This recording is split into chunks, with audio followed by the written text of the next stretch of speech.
أكدت مصادرنا عن تسليط العديد من الصحف الجزائرية على تعادل فريقي النادي الأهلي وشباب بلوزداد في المباراة التي جمعتهما مساء أمس على أرضية ملعب 5 جوليه ضمن منافسات الجولة الرابعة والمؤجلة من دور المجموعات لبطولة دوري أبطال إفريقيا.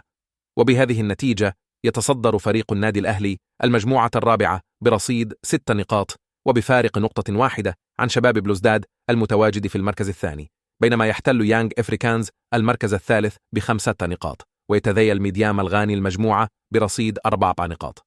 وقالت صحيفة النهار الجزائرية أن كتيبة ماركوس باكيتا وقع في فخ التعادل المخيب أمام النادي الأهلي بالرغم من سيطرته على كافة مجريات اللقاء.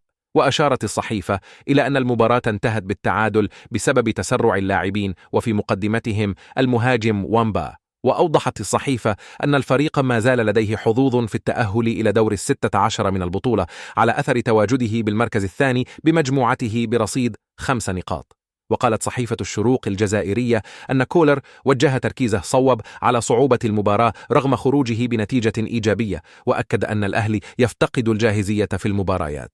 وتابعت الصحيفة أن شباب بلوزداد أخفق في استغلال الفرص المؤكدة التي أتيحت له خلال المباراة، كما أن تألق الحارس مصطفى شوبير في منح النادي الأهلي التعادل السلبي.